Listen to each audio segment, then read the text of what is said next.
So Korea just beat Chinese Taipei last night. Yesterday afternoon. And I'm here to tell you why. Why was Israel able to pull off another upset? Matter of fact, why were they able to pull off two upsets? I'll get to Korea in a minute. Against Korea, they had the bases loaded on three separate occasions. On those three separate occasions, only scored once. 1 out of 3 times ain't gonna cut the mustard. Especially when you only have 2 runs to whole ball game.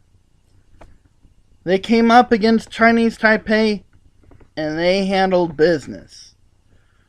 When runners were in scoring position, they went 9 for 18.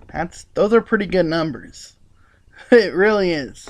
You have 20 hits throughout the whole ball game and you were able to get 15 runs. That's another good number. You know, they may not have had the pitching. Actually, they did have the pitching. 7 zeros on the box scores, what you're going to see.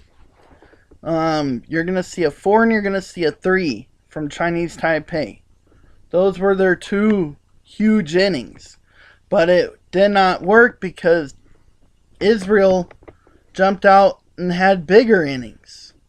And they had more of it. You know, they were able to take advantage of their opportunities. Now, let me get to the Korea game. Again, they did not take advantage of their opportunities like they did against Chinese Taipei, but they were able to go out and outpitch a Korea ball club. You know, Korea got themselves out of jams, but they weren't able to get that hit like Chinese Taipei may have got. But it was too little too late for Chinese Taipei. As for Korea, they didn't get that big hit at all.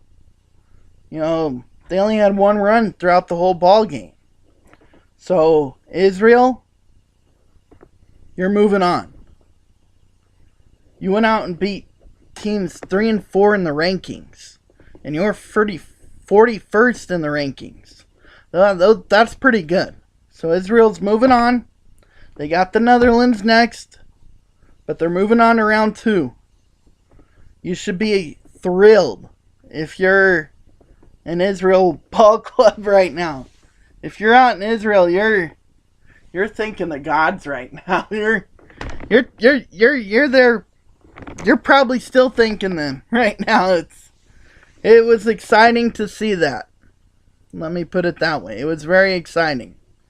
And tomorrow afternoon they got the Netherlands.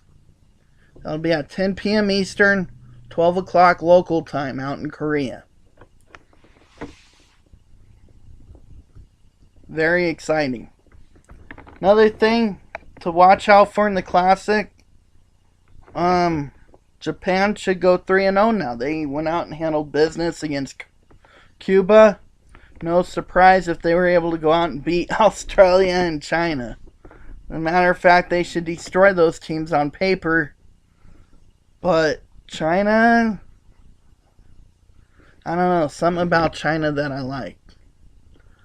But I'm going to stick with Israel in terms of my sleeper, in terms of teams who I like, that nobody else likes. Israel, I'm sticking with you. Don't let me down.